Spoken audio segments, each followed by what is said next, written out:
শীতের ছুটিতে চার বান্ধবী মিলে সমুদ্রে গিয়েছিল কায়াকিং করতে। প্রথমে তারা খুব সুন্দরভাবেই আনন্দ করছিল, কিন্তু তারা খুনাখুরেও বুঝতে পারেনি তাদের সঙ্গে একটু পরে কি হতে চলেছে। দেখা যায় সমুদ্রের মধ্যে বেশ কিছু শার্ক তাদের উপর আক্রমণ করে দেয়।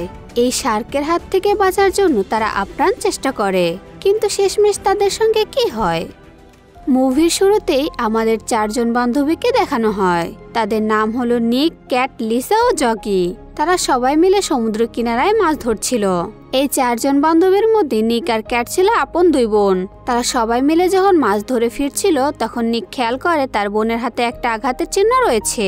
নিক আঘাতের বিষয়ে জিজ্ঞাসা করলে ক্যাট বিষয়টা এড়িয়ে যায়। আসলে ক্যাটের হাজবেন্ড তার উপরে অত্যাচার করত, কিন্তু ক্যাট কখনো সেই বিষয়টা তার বোনকে বুঝতে দেয় না। নিক বিষয়টা বুঝলেও সে তার বোনের ব্যক্তিগত জীবন নিয়ে কখনো কিছু বলেনি। তারা কথা বলার সময় সেখানে ক্যাটের হাজবেন্ড গ্রেট চলে আসে আর ক্যাটকে সেখান থেকে নিয়ে যায়। ক্যাট চলে গেলে নিক ও তার বাসায় চলে আসে। এখানে আমাদের নিকের ছোট বোন অ্যানিকে দেখানো হয়। নিক যখন বাড়িতে আসে তখন তার ফোনে একটা মেসেজ আসে, আর সেই মেসেজটা ছিল তার বোন ক্যাটের। সে মেসেজ দিয়ে বলে তাড়াতাড়ি আমার বাড়িতে চলে আসো। নিক মেসেজ দেখে বুঝতে পারে হয়তো সে কোনো সমস্যার মধ্যে পড়েছে। তখন সে তাড়াতাড়ি করে ক্যাটের বাড়ির উদ্দেশ্যে রওনা দেয়। ক্যাটের বাড়িতে আসলে সে দেখতে পায় গ্রেট দরজার পাশে বসে আছে। গ্রেটের মুখে আঘাতের চিহ্ন ছিল। তখন গ্রেট বলে, আমি এটা করতে চাইনি, কিন্তু ক্যাট আমাকে এটা করতে বাধ্য করেছে। এই কথা শুনে নিক অনেক ঘাবড়ে যায়। তখন সে আস্তে আস্তে করে ক্যাটের রুমের দিকে এগিয়ে যায়। রুমের মধ্যে প্রবেশ করতে সে তার বোনের লাশ দেখতে পায়। বোনের মৃতদেহ দেখে নিক কান্নায় ভেঙে পড়ে। কিছুক্ষণ পর সেখানে পুলিশ এসে গ্রেটকে ধরে নিয়ে যায়। এরপর আমাদের 9 মাস পরের দৃশ্য দেখানো হয়। নিক এখনো তার বোনের মৃত্যু মেনে নিতে পারেনি। সবসময় তার বোনের কথা মনে পড়তো। নিকের ছোট বোন অ্যানি ও তার বান্ধবী লিসা ও জগে মিলে ঠিক করে তারা নিককে নিয়ে সমুদ্রে কায়াকিং করতে যাবে, যাতে নিকের মন কিছুটা ভালো হয়ে যায় এবং ডিপ্রেশন থেকে যেন বাইরে বের হয়ে আসতে পারে। কায়াকিং মানে হলো সমুদ্রে এক ধরনের ছোট ও সরু নৌকাকে বলা হয় কায়াক। এই কায়াক নৌকা চালানো হয় বৈঠা দিয়ে। কায়াক নামের এই ছোট নৌকায় ঘুরে বেড়ানোর অভিজ্ঞতার নামই হলো কায়াকিং। তো যাই হোক, এদিকে নিক তার বান্ধবীদের নিয়ে যে যার নৌকা নিয়ে সমুদ্রের মধ্যে কায়াকিং করতে বের হয়ে যায়। কিছুক্ষণের মধ্যে তারা সমুদ্রের কিনারা থেকে অনেক গভীরে চলে আসে। তবে ভয় পাওয়ার কোনো কারণ ছিল না, কারণ তারা নিরাপদে ফিরে যেতে পারবে। নিকের বোন অ্যানি কিছুটা আপসেট ছিল। কায়াকিং করতেও সে তার মুখে যেন হাসি ছিল না। নিক বিষয়টা বুঝতে পেরে তার বোনকে জিজ্ঞাসা করে, তুমি কি ঠিক আছো? অ্যানি বলে, হ্যাঁ আমি ঠিক আছি। আসলে অ্যানি তার বোনের উপর অভিমান করেছিল, কিন্তু সে সেই বিষয়টা তার বোনকে বুঝতে দেয় না। কিছুক্ষণ পর তারা সিদ্ধান্ত নেয় তারা সমুদ্রের নিচে গিয়ে মাছ ধরবে, কিন্তু অ্যানি যেতে রাজি হয় না। সে পানির উপরে থাকার সিদ্ধান্ত নেয়, কারণ তার আজ মন ভালো ছিল না। লিসা আর জগে পানির নিচে চলে যায় মাছ ধরার জন্য, কিন্তু যখনই নিক পানির নিচে যাওয়ার চেষ্টা করে তখনই তার বোনের মৃতদেহের প্রতিচ্ছবি তার সামনে ভেসে ওঠে। নিক ভীষণ ঘাবড়ে যায়। বোনের কথা মনে পড়ে সে আবার বোর্ডের কাছে চলে আসে। এদিকে অ্যানি ক্যামেরার মাধ্যমে আশেপাশের দৃশ্য দেখছিল। তখন সে দূরে একটা কিনারা একটা বাচ্চাকে দেখতে পায়। অ্যানি নিকের সাথে তেমন একটা কথা বলে না, তাই সেই বাচ্চাটির বিষয়ে তাকে কিছু জানায় না। অ্যানি তার বোটে চুপচাপ বসেছিল। তবে একটু পরে কিছুটা দূরে সে শার্ক দেখতে পায়। অ্যানি শার্ক দেখে ভীষণ ভয় পেয়ে যায়। সে চিৎকার করে লিসা আর জকিকে ডাকতে থাকে, কারণ তারা পানির নিচে মাছ ধরতে গিয়েছিল। অ্যানি এই বিষয়টা নিককে জানালে সে তার কথা বিশ্বাস করে না এবং সেই বিষয়টা উপহাস করে এড়িয়ে যায়। কিছুক্ষণ পর লিসা আর জগি উপরে উঠে আসলে অ্যানি তাদের শার্কের বিষয়টা জানায় যে একটু আগে সে শার্ক দেখেছে। অ্যানির কথা শুনে জগি বলে, তোমার হয়তো কোথাও একটা ভুল হচ্ছে, হয়তো তুমি অন্য কোনো মাছ দেখতে পেয়েছো। এখানে শার্ক কোথা থেকে আসবে? অ্যানি খুব ভয় পেয়েছিল, কিন্তু কেউ তার কথা বিশ্বাস করে না। তাছাড়া তারা যেহেতু অনেকক্ষণ ধরে সমুদ্রের মধ্যে কায়াকিং করছে, তাই তারা কিনারা যাওয়ার সিদ্ধান্ত নেয়। সবাই যে যার বোট নিয়ে কিনারার দিকে এগোতে থাকে। অ্যানি অন্য সবার থেকে পিছিয়ে পড়েছিল, কারণ ওই শার্কের আতঙ্ক তার মনের ভেতর ঢুকে গেছে। অ্যানি ধীরে ধীরে বৈঠা চালাচ্ছিল। হঠাৎ করে ওই বৈঠাটা তার হাত থেকে পানিতে পড়ে যায়। অ্যানি বৈঠা নিতে ভীষণ ভয় পাচ্ছিল, কারণ তার ভিতরে শার্কের ভয় অলরেডি ঢুকে গেছে। কিছুক্ষণ চেষ্টা করার পর সে বৈঠা তুলে নিতে সক্ষম হয়। তাড়াতাড়ি বৈঠা নিয়ে কিনারার দিকে যেতে শুরু করে। কিন্তু এর মধ্যে একটা শার্ক তার পাশে চলে আসে। তখন সে তার বোনকে ডাকতে থাকে, কিন্তু সবাই জানাজানি হওয়ার আগে শার্ক তার বোটের উপর আক্রমণ করে দেয়। চিৎকার শুনে লিসা পিছনে তাকিয়ে দেখতে পায় অ্যানি পানিতে পড়ে গেছে। লিসা তখন তার বোট ঘুরিয়ে তাড়াতাড়ি অ্যানিকে সাহায্য করার জন্য আসে, কিন্তু এরই মধ্যে শার্ক তাকেও আক্রমণ করে দেয়। তখন লিসাও ছিটকে গিয়ে পানিতে পড়ে। তারা দুজনের সাহায্যের জন্য চিৎকার করতে শুরু করে। অ্যানি তাড়াতাড়ি তার বোটটাকে সোজা করে তার উপরে ওঠার চেষ্টা করে। এদিকে শার্ক খুবই দ্রুত গতিতে অ্যানির দিকে ধেয়ে আসছিল, কিন্তু শার্ক তাকে আক্রমণ করার ঠিক আগ মুহূর্তে সে বোটের উপরে উঠতে সক্ষম হয়। এদিকে লিসা সাহায্যের জন্য চিৎকার করছিল, যেটা নিক আর জগে শুনতে পায়। তারা অ্যানি আর লিসার চিৎকার শুনে তাদেরকে সাহায্য করার জন্য তাদের দিকে আসতে শুরু করে। এদিকে লিসার বোট স্রোতের সাথে অনেকটা দূর সরে গিয়েছিল। বোটের কাছে পৌঁছানো প্রায় অসম্ভব হয়ে পড়ছিল, তাই সে নিজের বোটে উঠতে না পেরে সে অ্যানির বোটের দিকে যেতে শুরু করে। লিসার পেছনে শার্ক আক্রমণ করার জন্য এগিয়ে আসে। অ্যানি লিসাকে বাঁচানোর জন্য হাত বাড়িয়ে দেয়, কিন্তু বোটের কাছে আসার আগে লিসার উপরে শার্ক আক্রমণ করে দেয়। মুহূর্তের মধ্যে শার্ক লিসাকে পানির ভিতরে টেনে নিয়ে যায়। অ্যানি তার চোখের সামনে এমন দৃশ্য দেখে হতবাক হয়ে যায়, কারণ এমন দৃশ্য সে আগে কখনোই দেখেনি। ভয়ে সে পুরোপুরি হিম হয়ে যায়। অ্যানি চুপচাপ উল্টো বোটের উপরে শুয়ে পড়ে। কিছুক্ষণ পর অন্য দুই বান্ধবী তাড়াতাড়ি ওখানে আসে আর তার বোট সোজা করে। অ্যানিকে তার বোটে উঠিয়ে দেয় আর অ্যানিকে নিয়ে কিনারার দিকে এগোতে থাকে। শার্কের ভয়ে তারা বেশি জোরে বৈঠা বাইতে পারছিল না। অন্যদিকে কিনারায় যে দুটি বাচ্চা পানিতে খেলছিল, তাদের উপরে যে কোনো সময় শার্ক আক্রমণ করতে পারে।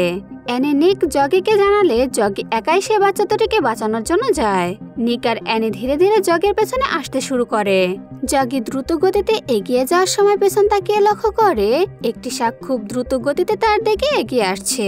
জগি শার্কটা দেখে খুব ঘাবড়ে যায় আর জোরে জোরে বৈঠা চালাতে শুরু করে। কিছুক্ষণ পর সেই শার্কটা পিছন থেকে হঠাৎ করে গায়েব হয়ে যায়। এদিকে সমুদ্রের পাড়ে যে দুটি বাচ্চা খেলা করছিল, তাদের মধ্যে একটি বাচ্চা পানিতে নেমে সাঁতার কাটছিল, আর তার বোন ড্যানি একটা কাঠের তক্তার উপরে খেলছিল। মেয়েটি যখন সাঁতার কাটছিল, তার বোন লক্ষ্য করে কিছুটা দূরে একটি শার্ক তার বোনের দিকে এগিয়ে আসছে। ড্যানি চিৎকার করে তার বোনকে সাবধান করে দেয় এবং শার্ক শার্ক বলে চিৎকার করতে থাকে। তখন সে ড্যানির চিৎকার শুনে তাড়াতাড়ি পানি থেকে উঠে আসে। ড্যানির মাও তার চিৎকার শুনে ততক্ষণে সেখানে চলে আসে। মেয়েকে সমুদ্রের মাঝখানে দেখে ড্যানির মা ভীষণ ঘাবড়ে যায়। ড্যানি যখন কাঠের তক্তার উপরে বসেছিল, তখন সেখানে শার্ক আক্রমণ করে।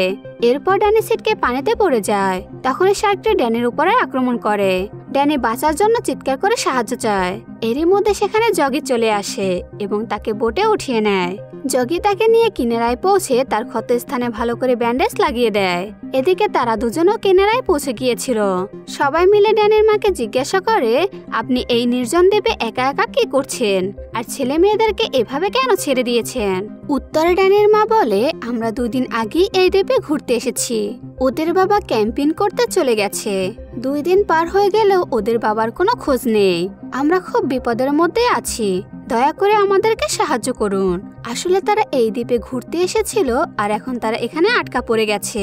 ড্যানির মায়ের কথা শুনে তারা চিন্তা করে এখান থেকে তারা গিয়ে বিষয়টা কোস্টগার্ডকে জানাবে, যাতে করে তারা ড্যানির পরিবারকে এই দ্বীপ থেকে উদ্ধার করতে পারে আর ড্যানির বাবাকেও খুঁজে দিতে পারে। তারা বোট নিয়ে আবারও তাদের গন্তব্যে বেরিয়ে পড়ে, কিন্তু এখানে ড্যানির মা তাদেরকে বাধা দেয়। ড্যানির পরিবার যে বড় বোটটি নিয়ে এখানে এসেছিল, সেই বোটটি তাদেরকে নিয়ে যেতে বলে, কারণ সেই বোটে ইঞ্জিন ছিল আর বড় বোটের সাহায্যে তাড়াতাড়ি তারা গন্তব্যে ফিরে যেতে পারবে। এরপর তারা দুজনে তাদের সাধারণ বোটগুলো ওই বোটের পাশে বেঁধে দেয়, যাতে করে তারা কিছুটা হলেও শার্কের আক্রমণ থেকে বাঁচতে পারে। এরপর তারা ড্যানিদের বিদায় জানিয়ে সমুদ্রের উদ্দেশ্যে বেরিয়ে পড়ে। কিছু দূর আসার পর নিক এবং অ্যানির সঙ্গে ঝগড়া লেগে যায়। অ্যানি তার বোনের উপরে কেন অভিমান করেছিল সেটা এখানে জানা যায়। আসলে যখন তাদের বড় বোন মারা গিয়েছিল, তখন নিক তার ছোট বোনের কথা চিন্তা না করে একাই 9 মাসের জন্য দেশের বাইরে চলে গিয়েছিল এবং সেই 9 মাস নিক তার ছোট বোনের কোনো খোঁজ খবরই নেয়নি। আর এই কারণেই অ্যানি তার বোনের উপরে অভিমান করেছিল। নিক তার বোন অ্যানিকে বিষয়টা বোঝানোর অনেক চেষ্টা করে, কিন্তু অ্যানি কিছুতেই বুঝতে পারছিল না। পরিস্থিতি সামলানোর জন্য নিক চুপ হয়ে যায়, কারণ এখানে সম্পূর্ণ দোষটাই তার ছিল। তারা চুপচাপ বোট নিয়ে এগিয়ে যাচ্ছিল, কিন্তু তারই মধ্যে নিক খেয়াল করে তাদের বোটের ভিতরে পানি ঢুকছে, অর্থাৎ বোটের কোথাও একটা ড্যামেজ হয়ে গিয়েছে। বোটের ভিতরে পানি প্রবেশ করার জন্য বোটের ইঞ্জিনটা অফ হয়ে যায়। আসলে বিপদ আসলে চারদিক থেকেই আসে। জগি ইঞ্জিনটা চালু করার অনেকভাবে চেষ্টা করে, কিন্তু ইঞ্জিন কোনোভাবেই চালু হচ্ছিল না। উপায় না পেয়ে তারা বৈঠা দিয়ে বোট এগিয়ে নিয়ে যেতে শুরু করে। কিছু দূর এগিয়ে আসার পর তারা আবারও শার্কের আক্রমণের শিকার হয়। শার্ক বোটে আক্রমণ করলে অ্যানি ছিটকে গিয়ে নদীতে পড়ে, কিন্তু শার্ক অ্যানির উপরে আক্রমণ করার আগেই নিক তার বোনকে উপরে তুলে নেয়। নিক তার বোন অ্যানিকে জড়িয়ে ধরে কাঁদতে শুরু করে। সে অ্যানির কাছে তার কৃতকর্মের জন্য ক্ষমা চায়। বড় বোনকে হারিয়ে সে এখনো তার প্রতিচ্ছবি ভুলতে পারেনি। এই অবস্থায় সে তার অন্য বোনকে হারাতে চায় না। অ্যানিও তার বোনকে ক্ষমা করে দেয়। কিছুক্ষণ পর অ্যানি লক্ষ্য করে শার্কগুলো তাদের বোটে চারপাশে চক্রাকারে ঘুরছে এবং তারা যদি বৈঠা চালাতে শুরু করে শার্কগুলো তাদেরকে আক্রমণ করতে এগিয়ে আসে। জগি এসব কিছু দেখে অ্যানিকে বলে, তুমি একটা জিনিস খেয়াল করেছো, আমরা যখন এই বোটটা এগিয়ে নিয়ে যেতে থাকি তখনই শার্কগুলো আমাদের উপর আক্রমণ করতে এগিয়ে আসে, কিন্তু যখন আমরা স্থির হয়ে থাকি তখন শার্ক আমাদের উপর আক্রমণ করে না। এর মানে হচ্ছে শার্ক আমাদের সঙ্গে গেম খেলছে। সে চায় না আমরা এখান থেকে চলে যাই। সে তার শিকার করে হয়তো শান্ত হবে। জগির মুখে এসব কথা শুনে তারা বলে, তাহলে এখন আমাদের এখান থেকে বেঁচে ফিরতে হলে শার্কের সঙ্গে লড়াই করে তারপর ফিরতে হবে। আর আমরা যদি শার্ককে না মারি তাহলে সে কিছুতেই আমাদের এখান থেকে যেতে দিবে না। নিকের কথা শুনে জগি বলে, তুমি কি পাগল হয়ে গেছো? এখানে কতগুলো শার্ককে তুমি মারবে?